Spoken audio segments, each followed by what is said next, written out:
Hari ini saya akan menyampaikan firman Tuhan yang saya beri judul Saatku Belum Tiba.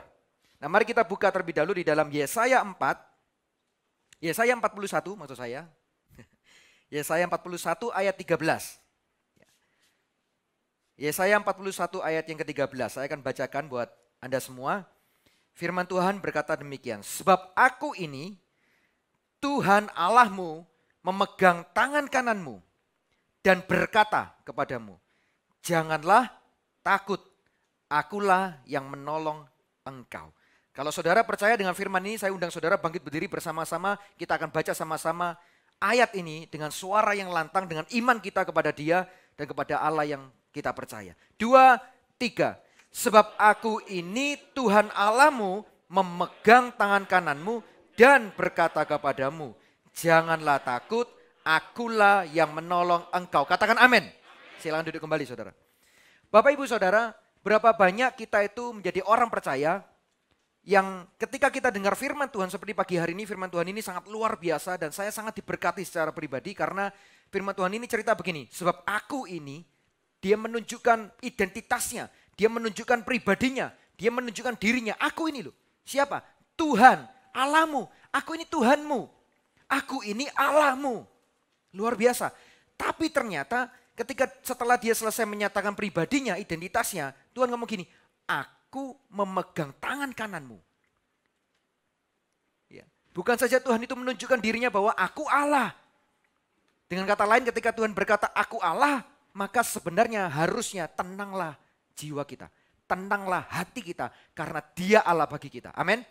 Nah Allah yang berkata aku ini Tuhanmu, aku ini Allahmu.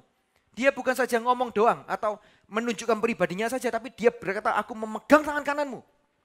Yang lebih luar biasa lagi saudara, ketika dia selesai berkata aku memegang tanganmu, lalu begini, dan berkata kepadamu. Jadi dia bukan saja Tuhan yang menunjukkan pribadinya, lalu dia pegang tangan kita, lalu selesai. Enggak. Dia berkata kepadamu, janganlah apa? Takut. Akulah yang menolong engkau. Nah seberapa banyak saudara, kita ini orang percaya, mendengar firman Tuhan yang luar biasa dan semua firman Tuhan luar biasa. Setiap kali kita beribadah datang ke hadiratnya, kita mendengar firman Tuhan. Setiap pagi kita bangun tidur, misalkan kita buka handphone kita, cari renungan, ya, devotion, ya, yang ada di MyGMS. Siapa yang selalu mengikuti devotion harian dari Gereja Mawar Sharon? Bisa angkat tangannya? Wah masih belum banyak, saudara harus cari saudara. Ya dari aplikasi MyGMS kita itu sudah disediakan setiap hari, saudara bisa renungan di sana. Setiap kali kita buka renungan itu kita mendapat apa? Firman Tuhan lagi. Tapi seberapa banyak dari kita firman Tuhan yang kita dengar, firman Tuhan yang kita dapat dalam hidup kita, itu tertanam di hati kita. Dan kita pegang sebagai sebuah apa ya, pegangan yang menyelamatkan kita. Sebuah pegangan yang penuh dengan pengharapan. Yang kata firman Tuhan, di dalam aku pengharapan itu tidak akan pernah mengecewakan. Seberapa banyak saudara ketika mendengar dan mendapat firman itu dan lewat begitu saja. Saudara kalau firman itu kita dengar hanya sebagai pengetahuan, maka firman itu tidak akan pernah tinggal terlalu lama dalam hidup kita. Karena kita tahu, kita mengerti lalu lewat hilang. Itu sebabnya seringkali ketika kita mendapat firman Tuhan yang berkata jangan takut, jangan khawatir. Apalagi kalau kita baca di Mazmur, Daud suatu kali dalam kondisi yang terdesak, tertekan, dia ngomong, mengapa engkau tertekan jiwaku? Dia ngomong sendiri sama dirinya. Lalu firman itu ketika kita baca, firman itu merema di hati kita. Lalu kita juga ngomong sama diri kita, mengapa engkau tertekan jiwaku? Gitu. Tapi seberapa banyak saudara sadar, setiap firman yang kita dengar, yang kita tangkap dengan roh kita, itu kita gak akan pernah lepaskan. Kita mau simpan terus, kita mau pegang terus firman itu dalam hidup kita. Ini yang membuat saudara akan memiliki sebuah perbedaan antara orang yang mendengar firman, banyak-banyak dia dengar, banyak-banyak dia terima, lalu lewat dan hilang. Berbeda dengan orang yang mungkin bisa jadi nggak terlalu banyak, tapi cukup dia dapat makanan rohani. Tapi setiap kali dia dapat, dia makan, dia kunyah, dia telan masuk ke dalam dirinya, masuk ke dalam kehidupannya dan menjadi sebuah prinsip kebenaran yang dia jalanin dalam kehidupannya sehari-hari. Akan ada sebuah perbedaan yang sangat kontras. Nah itu sebabnya setiap kali firman Tuhan datang, seperti yang hari ini kita baca, firman Tuhan berkata, janganlah takut, akulah yang menolong engkau. Lalu sebagian orang bertanya begini, Tuhan aku ini berdoa, mohon pertolonganmu. Sudah 2 tahun aku berdoa. Tapi aku nggak mendapat pertolonganmu. Hari ini aku datang lagi ke gereja, aku dapat firman yang sama, jangan takut, aku yang menolong engkau. Mana pertolonganmu? 2 tahun Tuhan aku berdoa. Ada sebagian orang yang berkata, 5 tahun aku berdoa Tuhan.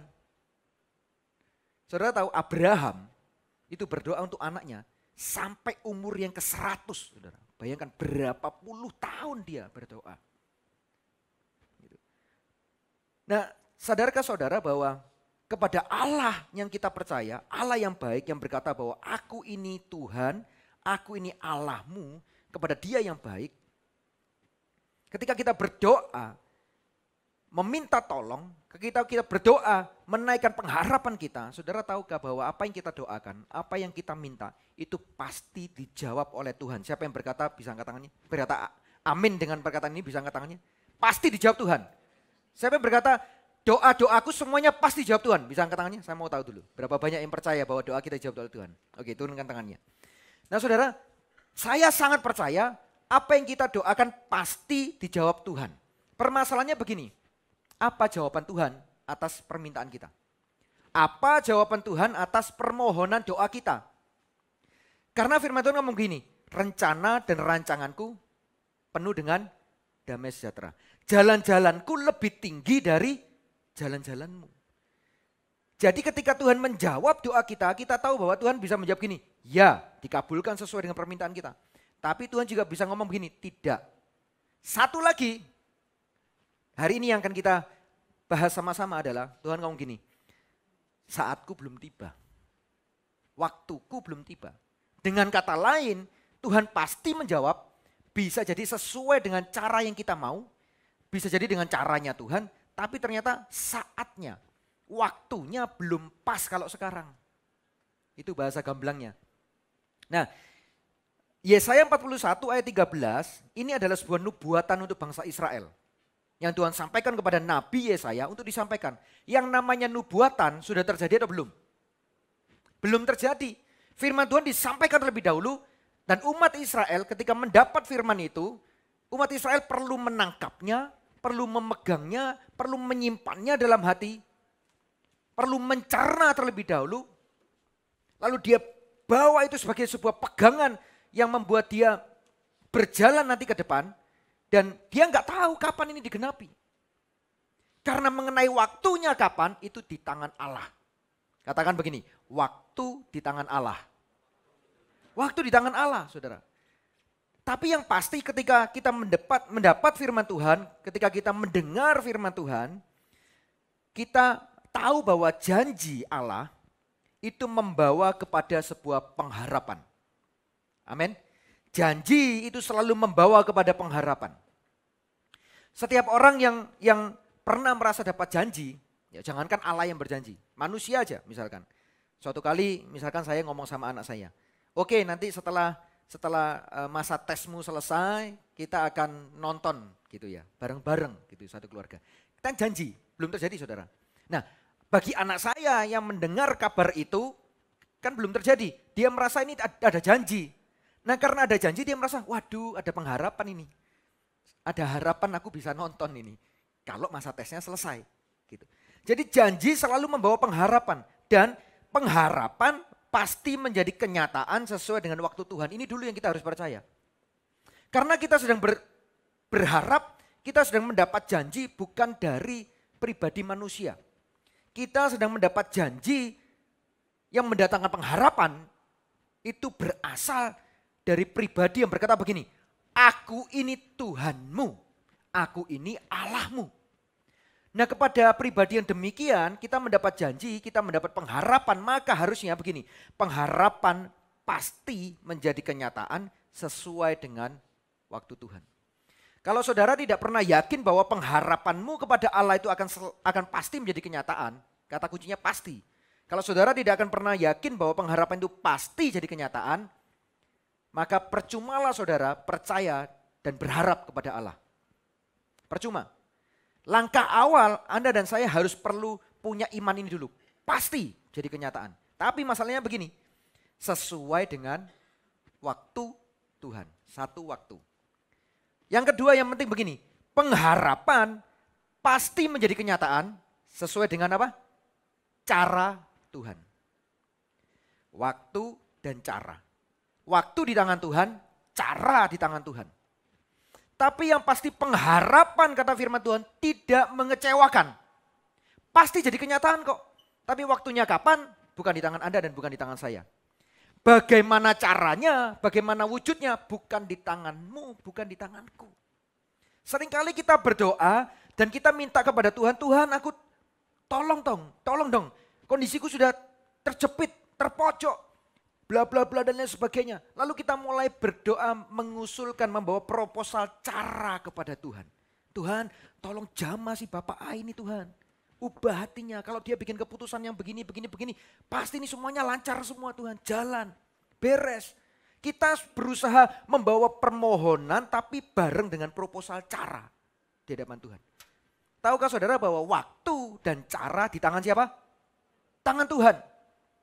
Nah itu sebabnya pagi hari ini saya ingin mengajak kita semua untuk melihat sebuah peristiwa yang Yesus alami dan yang dialami oleh Maria ibunya juga, yang kita akan belajar sama-sama prinsip di dalamnya. Mari kita buka di dalam Yohanes 2 ayat 1 sampai 10. Yohanes 2 ayat 1 sampai 10. Ini adalah cerita di mana ada sebuah perkawinan di Kana.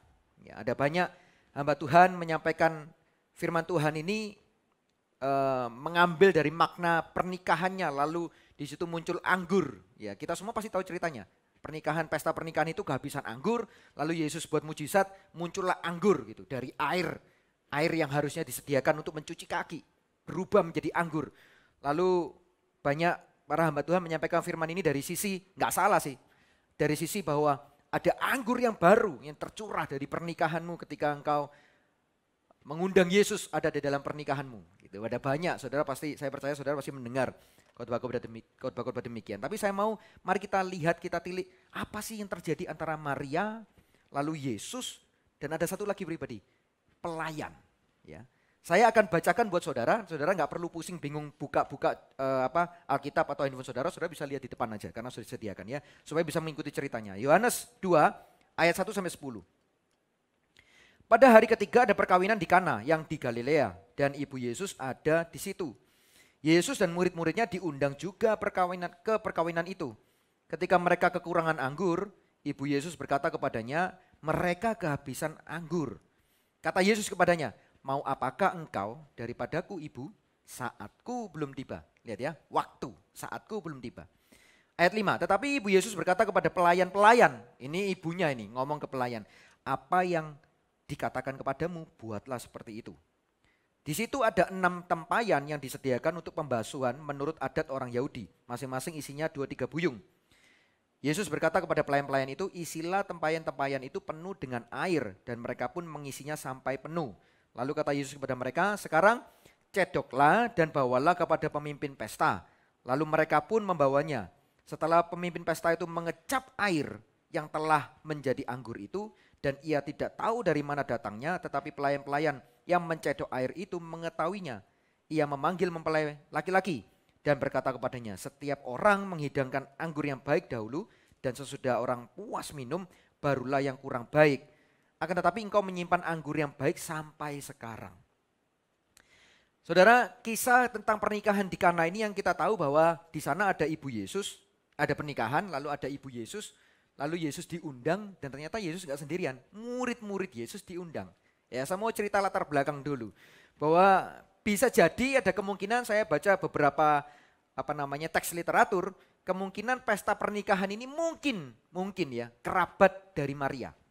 Kenapa? Karena Maria diundang, Yesus diundang, ternyata Yesus turut, di sini nggak ditulis bahwa Yesus turut mengundang, tapi biasanya kalau saudara terima undangan pernikahan lah, undang pesta apalah gitu saudara ya, kan pesta ini adalah yang mengadakan kan namanya dimunculkan dulu, Bapak A, Tuan A, Nyonya B, Tuan A, Nyonya A gitu ya, suami istri.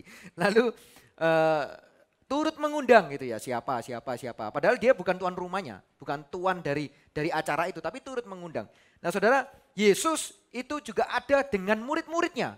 Nah apa hubungannya? Harusnya kalau ini yang diundang Yesus, murid itu kan lain. Gitu saudara ya. Nah, ada kemungkinan ini masih hubungan kerabat. Yang pertama. Yang kedua, kita bisa lihat bahwa ternyata ibu Yesus itu ikut ngatur di dalam acara pesta itu. Apa buktinya? Buktinya ketika dia tahu bahwa anggurnya habis, dia mulai ikut khawatir. Lalu dia ngomong sama Yesus. Lalu Yesus ngomong gini, saatku belum tiba, Ibu. Nah, kita lihat lagi bahwa ibu ini, ibu Yesus si Maria ini pesan kepada pelayannya. Nah, kalau dia sama-sama undangan, apa otoritasnya dia ngomong sama pelayan? Ngapain dia ikut ngatur-ngatur pelayan? Oke, bisa dapat di sini bahwa itu situasi latar belakangnya. Nah, saudara, kita akan lihat apa yang menjadi sikap hati Maria ya, ketika di kondisi itu. Yang pertama kita perlu tahu ketika Maria tahu bahwa anggurnya habis, dia pasti panik. Dia pasti terkejut. Ya. Saya catat di catatan saya begini, Maria terkejut mengenai anggur yang habis. Tetapi lega karena mengingat Yesus ada di sana. Paham maksud saya? Ketika Maria mungkin sibuk ikut atur ini, lalu pelayannya mungkin, ayo pak, yang sebelah sana meja sana pak, dikasih anggur, ya meja sini, begitu ya kira-kira. Lalu kemudian dia panggil seorang pelayan lagi, lalu pelayannya ngomong gini, Bu, habis anggurnya. Wah, waktu dia dengar kabar, Bu, habis anggurnya. Sangat natural, sangat alami, Maria ini jadi kaget, hah? Gitu. Kan enggak mungkin, Bu, habis anggurnya. Ini tamu lagi banyak, dia lagi ngatur-ngatur meja mana yang perlu dikasih anggur kira-kira gitu ya. Bu, anggurnya habis. Oh gitu. Nah, nggak mungkin gitu saudara. Ya, kalau saudara biasa nonton sinetron, wah itu pasti di zoom in gitu. Apa? Nah gitu saudara ya. Wong ini lagi pesta dan saudara tahu adat orang Yahudi. Kalau lagi pesta pernikahan itu bisa 3-6 hari. 3-6 hari bayangkan saudara. Dan bagi mereka anggur itu sesuatu yang penting. Jauh melebihi menu makanan utamanya. Anggurnya yang paling penting. Dan pesta itu dinilai apakah ini pesta yang berkelas. Wah gitu kira-kira ya. Atau yang biasa-biasa. Itu dari kualitas anggur yang disajikan. Nah, saudara nanti bisa baca banyak buku tentang tradisi orang Yahudi. Ketika mengadakan pesta.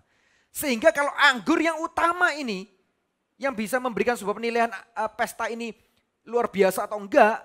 Dari kualitas anggurnya habis. Belum selesai pestanya. Itu pasti Maria pasti. Wah, kaget saudara. Tapi saudara harus tahu. Kaget, terkejut, panik itu lumrah saudara ya. Natural, alami. Karena kita mendengar sesuatu yang ternyata di luar ekspektasi kita. Kita mendengar sebuah kabar yang ternyata sebenarnya kita nggak berharap itu terjadi. Terjadi. Dia kaget, hah? Gitu kan. Nah, tapi tiba-tiba langsung tidak perlu waktu yang lama. Dia akan merasa lega karena, oh ada Yesus. Untunglah. Makanya dalam cerita itu Maria datang ke Yesus dia ngomong mereka kehabisan anggur. Nah sikap hati Maria yang pertama yang kita perlu pelajari adalah nomor 1 bersyukur. Saudara apapun yang saudara alami, apapun yang saudara hadapi dalam perjalanan hidup saudara. Semua berita, semua kejadian, semua peristiwa bisa terjadi karena itu di luar kendali dan di luar kontrol Anda. Dan ketika itu terjadi mendadak, bukan sesuatu yang keduniawian kalau saudara itu kaget dan gitu ya. Saudara, ya ampun gitu. Atau aduh Tuhan gitu. Atau saudara tipe orang yang gak terlalu ekspresif tapi begitu dapat kabar misalkan kemarin terjadi bencana di Cianjur gitu. Ternyata saudara tahu bahwa mungkin ada keluarga saudara di sana. Hancur, ada ratusan korban jiwa gitu. Saudara dapat kabar itu mungkin saudara gak orang yang terlalu ekspresif tapi saudara diam dan semoga bisa membaca wajah saya saudara ya. Gitu ya. Tapi saudara, firman Tuhan mengajar kita bukan untuk kita terus larut dalam kondisi itu. Bukan terus tiba-tiba reaksi yang kita munculkan itu menjadi reaktif dan salah. Gitu. Bersyukur kenapa? Karena engkau dan aku punya Yesus di hidup ini. Amin.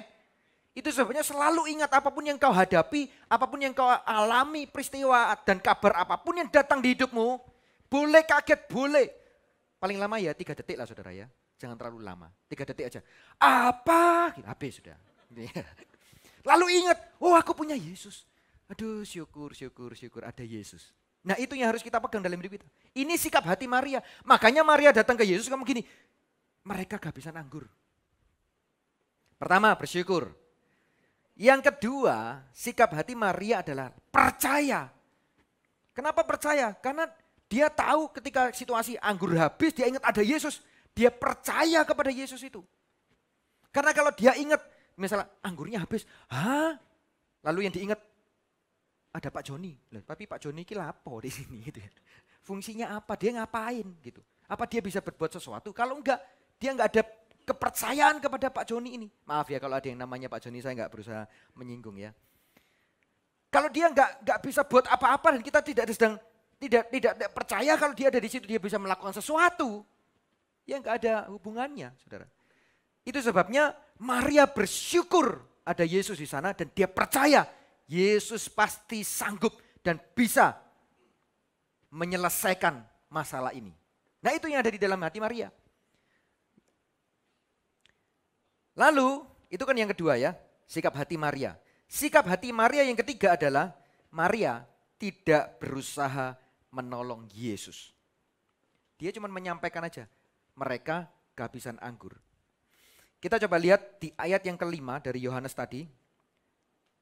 Ayatnya berkata demikian. Tetapi ibu Yesus berkata kepada pelayan-pelayan, apa yang dikatakan kepadamu, buatlah itu. Dengan kata lain begini, Maria tahu kok. Waktu Yesus menjawab, mau apakah engkau daripadaku ibu, saatku belum tiba. Itu Maria langsung tahu, oh bukan sekarang. Waktu di tangan Tuhan. Dia tahu, dia kenal siapa Yesus. Dia tahu. Itu sebabnya dia juga mengerti bahwa bukan saja waktu di tangan Tuhan, cara juga di tangan Tuhan. Makanya ketika Tuhan ngomong, saatku belum tiba, kamu mau apa ibu? Gitu. Ibu Yesus gak langsung adu argumen sama Yesus. Yesus, gitu. Gak tahukah kamu, ini tamu sudah banyak. Kok saatmu belum tiba sekarang, kapan? Kita kan seringkali protes gitu sama Tuhan ya, yang sudah doanya, gak usah doa yang bertahun-tahun lah. Masih ditanya, kamu sudah doa berapa lama sih? Baru 1 minggu. Baru 1 minggu aja sudah gini, kapan Tuhan? Gitu. Kapan Tuhan?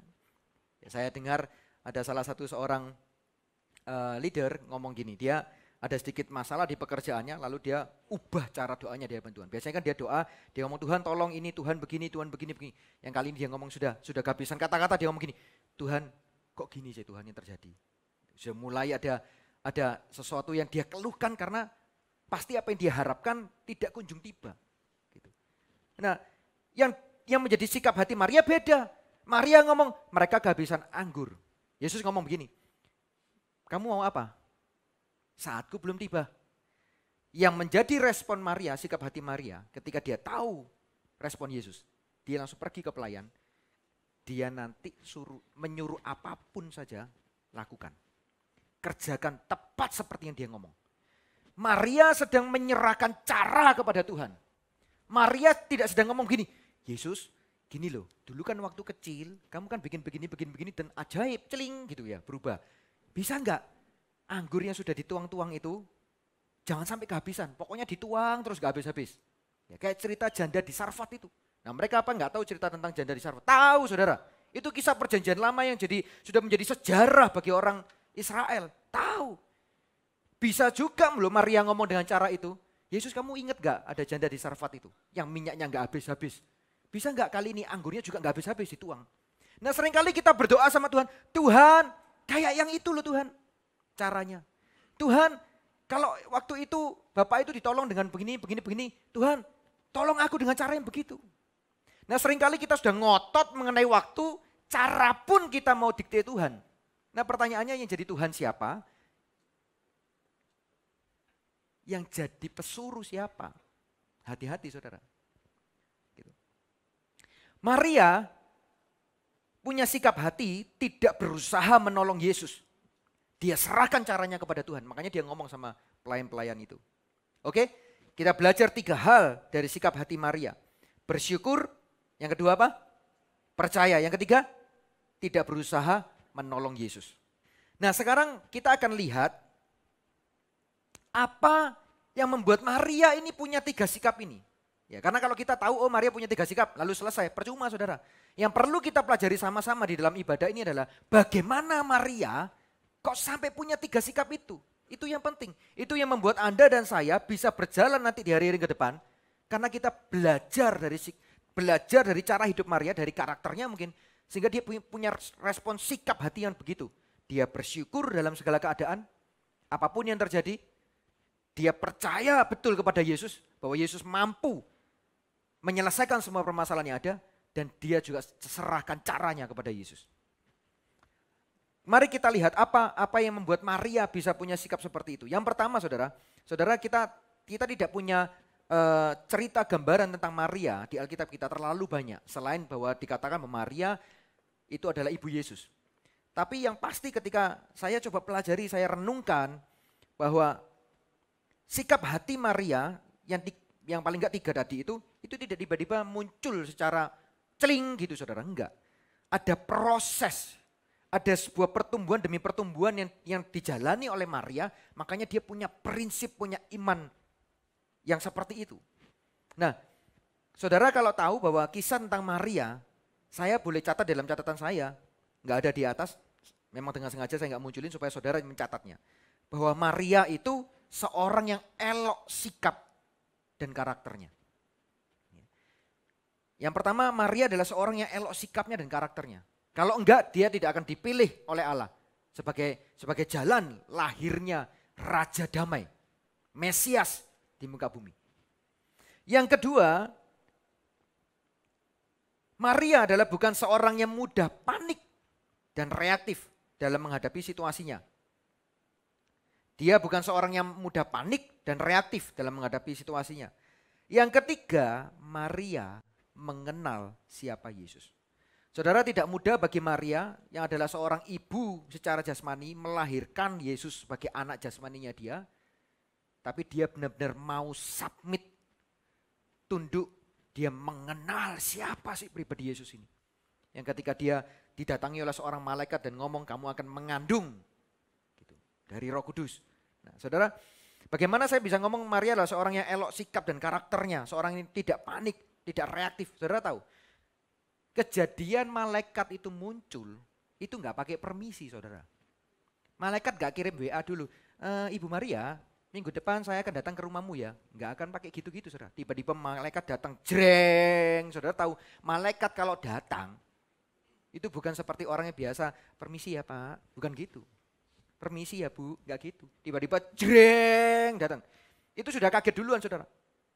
Lalu ngomong gini, terpujilah engkau di antara wanita. Dan terpujilah, apa? Saya lupa saudara. Lalu dia ngomong gini, engkau akan mengandung dari Roh Kudus. Bayangkan saudara, kita itu baca Alkitab cuman baca gitu, lewat, enak. Coba saudara, kalau saudara seorang wanita lajang, di usia-usia yang usia berpacaran gitu ya, siap mau menikah gitu. Single, tidak pernah dijamah oleh siapapun gitu. Kan dikatakan Maria itu seorang yang saleh hidupnya gitu. Lalu tiba-tiba dengar kabar, kamu akan ngandung ya. Gitu. Nah bayangkan, apa yang terjadi. Dan ini terjadi di tradisi budaya orang Yahudi.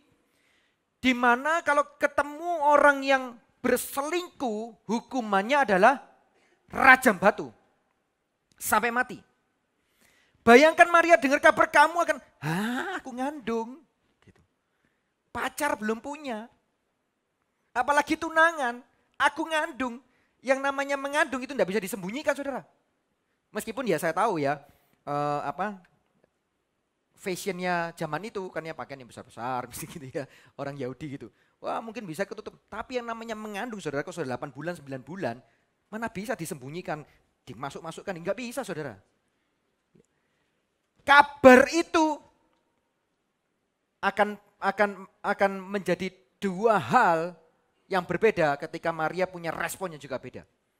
Ketika Maria punya respon, lu ya jangan malaikat.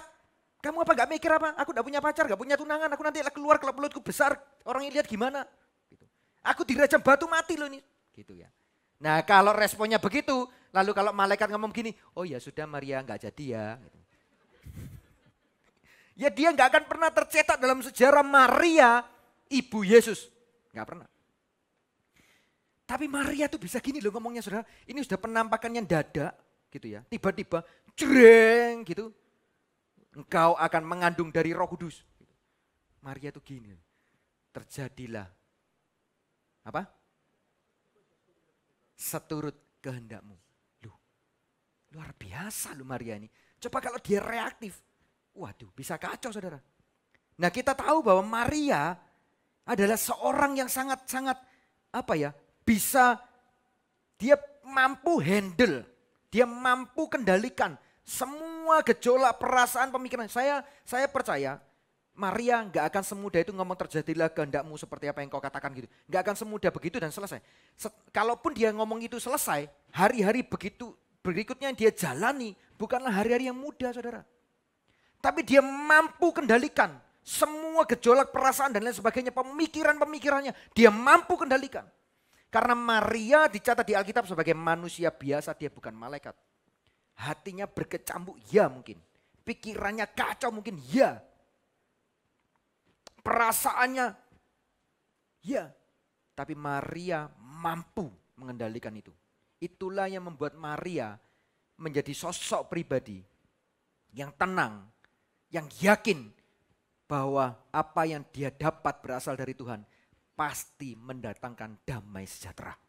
Yang percaya katakan amin. Karena segala sesuatu yang Tuhan kerjakan dalam hidup kita, termasuk di dalamnya jawaban-jawaban doa, atas doa yang kita naikkan di depan Tuhan, penuh dengan damai sejahtera. Pasti. Makanya Maria menjalani hidupnya dengan tenang gitu. Tenang saja. Bapak Ibu Saudara, tenang. Karena ada Yesus dalam diri kita. Amin. Nah, dengan cepat saja kita berikutnya akan melihat apa yang menjadi sikap hati pelayan. Tadi kita sudah lihat Maria, ya kan? Ada 3 sikap Maria. Yang kedua adalah sikap hati pelayan.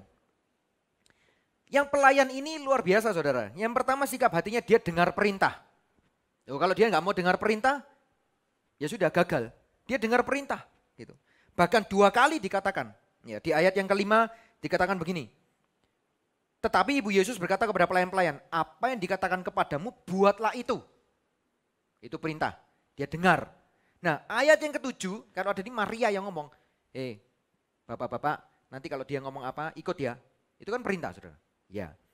Yang kedua adalah di ayat yang ke-7, Yesus berkata kepada pelayan-pelayan itu, bisa jadi pelayan ini tidak kenal loh Yesus itu siapa. Bisa jadi pelayan-pelayan ini nggak tahu loh siapa Yesus, karena Alkitab mencatat mujizat di Kana adalah mujizat yang pertama kali yang Yesus lakukan. Bisa jadi pelayan itu nggak ngerti Yesus ini siapa, gitu. Latar belakangnya dari mana, apakah dia melakukan banyak mujizat atau enggak, bisa jadi nggak tahu. Hanya berbekal kepada dengar perintah yang pertama, lakukan ya. Kalau dia gagal nggak lakukan yang pertama, ya sudah nggak melangkah ke tahap yang berikutnya. Tapi yang kedua Yesus sendiri yang ngomong, Yesus berkata kepada pelayan-pelayan itu, isilah tempayan-tempayan itu penuh dengan air. Dan mereka pun, lihat ini, mereka pun mengisinya sampai penuh. Dia dengar perintah ibunya, dia dengar perintah Maria, dia dengar perintah Yesus. Sikap hati yang pertama dari pelayannya adalah mendengar. Dia mendengar dengan jelas. Sikap hati yang kedua adalah bahwa pelayan-pelayan ini melakukan. Itu sebabnya saya tulis di catatan saya begini, lakukan saja. Kenapa? Karena bagian Anda dan saya hanya melakukan apa yang Tuhan perintahkan. Bagian saudara dan saya bukan mengubah air jadi anggur. Bagian saudara dan saya bukan tiba-tiba menentukan cara ini dan itu dan lain sebagainya lalu terjadi terobosan. Bagian Anda dan saya bukan melakukan A, B, C, D, E supaya pekerjaanmu menjadi lebih sukses. Bagian saudara bukan melakukan cara A, B, C, D, E supaya ternyata saudara yang sekian tahun belum punya keturunan menjadi punya keturunan. Meskipun saya tahu di balik itu ada cara-cara yang dan lain sebagainya yang Tuhan juga bisa bekerja di dalamnya. Tapi yang saya mau sampaikan kepada saudara adalah ketika kita mendengar jelas apa yang Tuhan mau kita lakukan, lakukan saja. Gak usah mikir, wah Tuhan kok gini caranya, apa ya bisa. Lah itu bukan bagian kita. Kita lakukan saja dan yang kita percaya, dia pun melakukan bagiannya. Amin. Saudara saya mau tunjukkan kepada saudara ada sebuah kisah yang sangat menarik. Yang kita bisa pelajari. Kisah seorang bujang dari Elia. Ya, 1 Raja-Raja 18 ayat 41 sampai 46. Saya akan baca dengan cepat aja. Kisah bujang Elia. Saudara tahu kisahnya bahwa Elia sedang berperang melawan nabi-nabi palsu, nabi-nabi Baal. Ya, lalu Elia menang. Karena api dari surga, dari langit turun menyambar persembahan itu. Persembahan sudah jelas-jelas disiram dengan air basah. Basah kuyup saudara, bukan hanya basah. Sekelilingnya masih dibuat seperti parit. Parit itu seperti got-gotan gitu saudara ya. Dikasih air penuh. Tapi ternyata api dari surga turun menyambar habis. Bersih. Elia menang dalam pertandingan itu. Lalu ini kisah selanjutnya. 1 Raja-Raja 18 ayat 41 sampai 46. Saya bacakan buat saudara. Kemudian berkatalah Elia kepada Ahab, pergilah, makanlah dan minumlah sebab bunyi derau hujan sudah kedengaran. Lihat ini ya, Elia mendengar. Saya nggak yakin semua orang hari itu mendengar mau hujan, enggak. Karena kisah ini terjadi di saat itu sudah sekian lama tidak terjadi hujan dan terjadi kekeringan. Lalu setelah perangnya Elia dengan nabi palsu itu menang, Elia ngomong gini sama Raja Ahab, rajanya Israel, kamu pulang aja cepat, gitu ya. Makan, minum, sebab bunyi derau hujan sudah kedengaran. Ini Elia mendengar. 42, lalu Ahab pergi untuk makan dan minum, tetapi Elia, lihat ya, apa yang Elia lakukan. Naik ke puncak gunung Karmel, lalu ia membungkuk ke tanah dengan mukanya di antara kedua lututnya.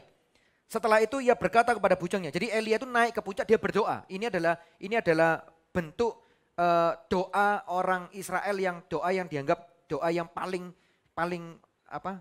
kalau orang itu sudah merasa putus pengharapan, sudah merasa terdesak, terpojok, sudah nggak ada cara lain. Cara berdoanya itu modelnya kayak gini, sujudnya itu kayak gitu. Jadi dia berlutut sujud, kepalanya itu di antara dua kaki sampean. Dia sujud, dia berdoa kepada Tuhan. Setelah dia berdoa, setelah itu ia berkata kepada bujangnya, naiklah ke atas, lihatlah ke arah laut. Lihat ya, sekarang bujang yang mendengar perintahnya Elia. Bujang itu naik ke atas, ia melihat dan berkata, tidak ada apa-apa. Kata Elia, pergilah sekali lagi. Demikianlah sampai 7 kali. Saudara bayangkan naik ke atas gunung Karmel. Itu bukan cuman gini ya saudara. Terus dia balik lagi. Gak ada apa-apa Tuanku Elia. Nah ini kan jaraknya cuma berapa. Naik ke puncak gunung. Itu naik saudara. Naik. Karena Elia juga naik ke sana lalu dia turun. Lihat dia ngomong ke bujangnya, sekarang kamu yang naik. Lihat ke arah laut. Bujangnya naik kan, susah payah itu. Terus dia turun, ngomong gak ada apa-apa. Elia ngomong naik lagi sekali lagi. Naik lagi dia sudah ngos-ngosan, keringat semua. 2 kali, loh gak ada apa-apa, turun lagi gak ada apa-apa. Sampai apa kata firman Tuhan? 7 kali. Bayangkan ketika dia naik ke 4 kali gak ada apa-apa. Ke-5 kali gak ada apa-apa. Bujang ini bisa punya respon hati yang salah, ngomel. Kayaknya Tuanku pendengaran rohnya sudah mulai melemah. Gitu. Sudah 5 kali loh nih, tapi enggak tuh. Tugas bujang apa? Lakukan saja. Bukan karena bujangnya itu langit akan jadi hujan deras, saudara.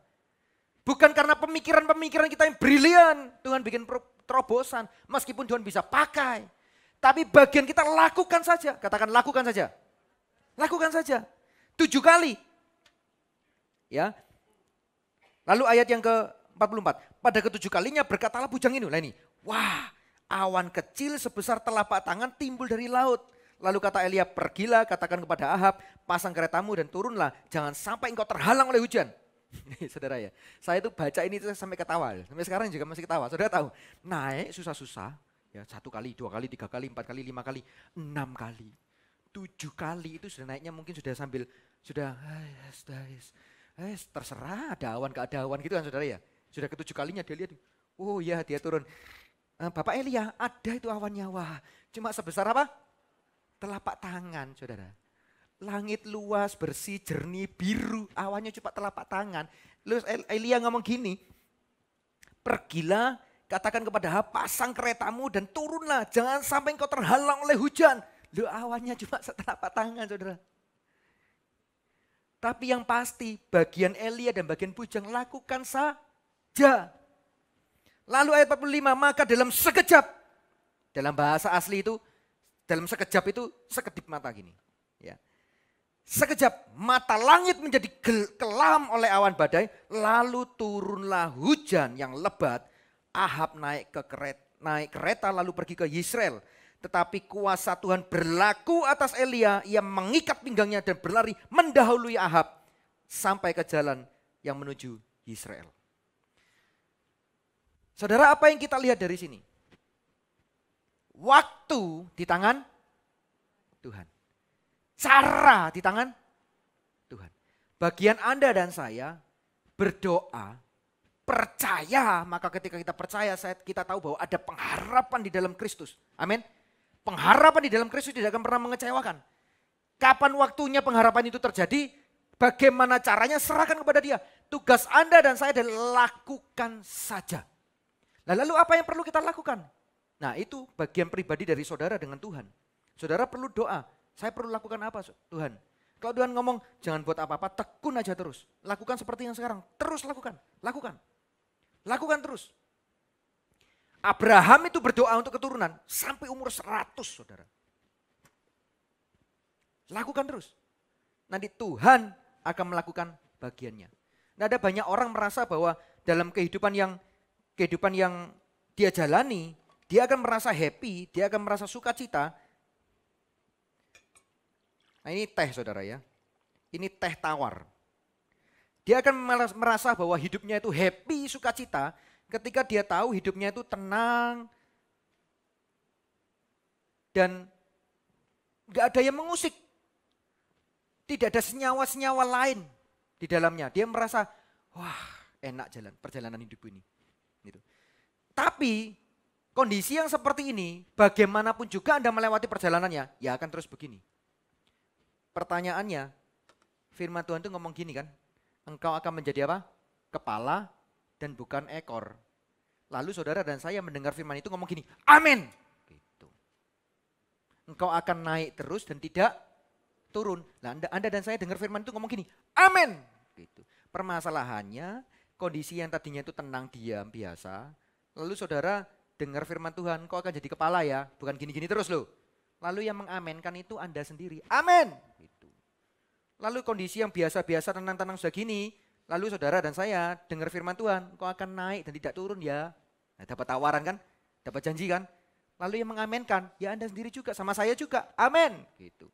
Akhirnya oleh karena kondisi yang amin itu saudara, yang satu senyawa ini, Tuhan mulai tambahkan senyawa yang lain. Nah, ini saya pasang gula saudara. Bentuknya, teksturnya beda. Beda saudara. Yang tadinya liquid, nah ini teksturnya keras. Ketika tekstur ini, senyawa yang lain mulai masuk dalam hidup kita, kita mulai protes. Loh Tuhan, lah kok jadi gini Tuhan? Tadi satu senyawa, tenang, gak campur dengan yang macam-macam. Kok sekarang jadi sesak ya? Ada bongkahan-bongkahan yang kasar. Belum saja cuman itu.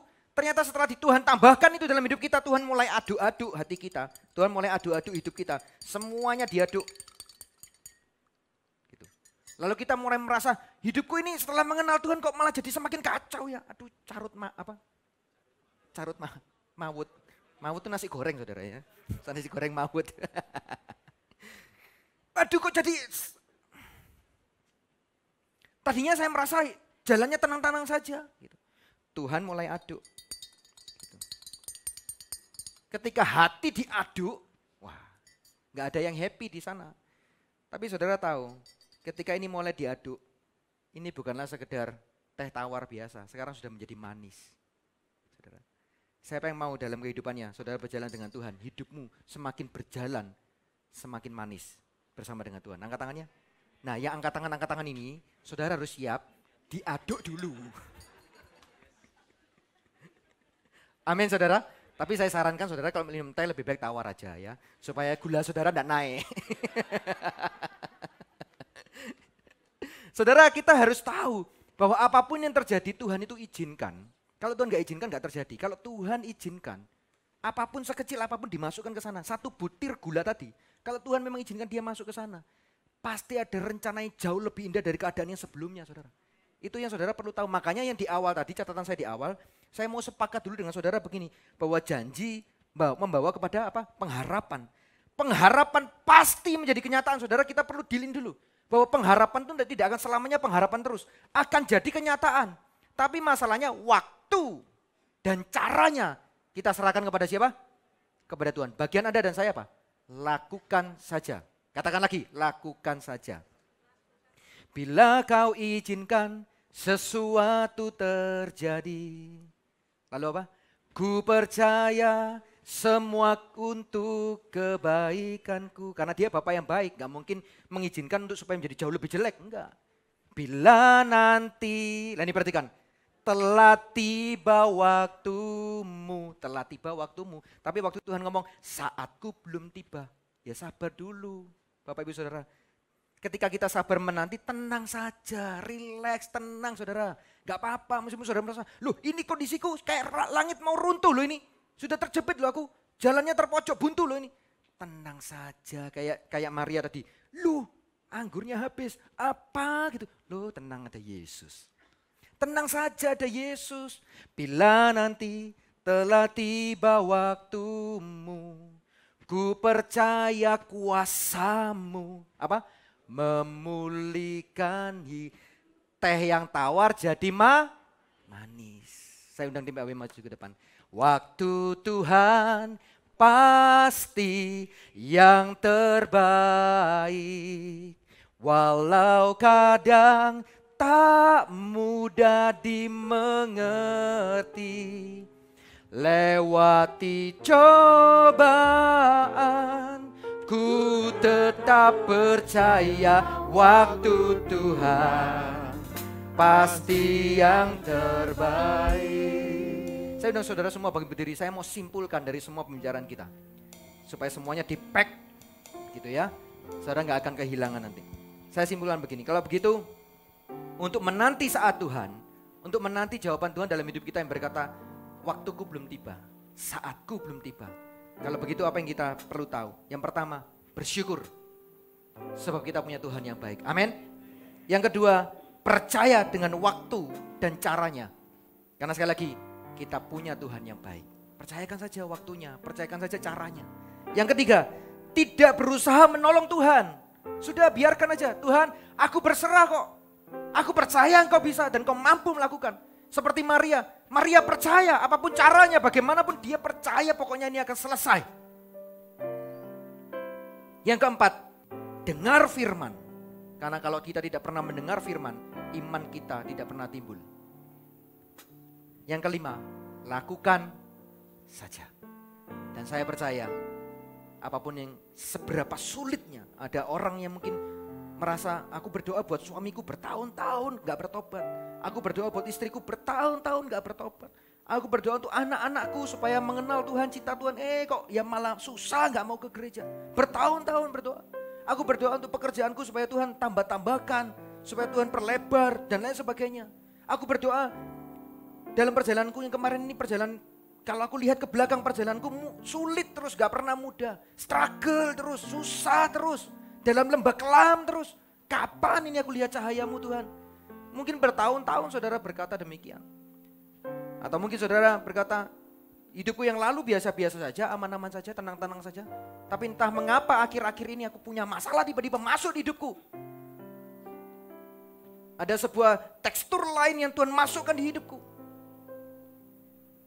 Mari kita percaya kepada waktu Tuhan dan kepada cara Tuhan. Amin.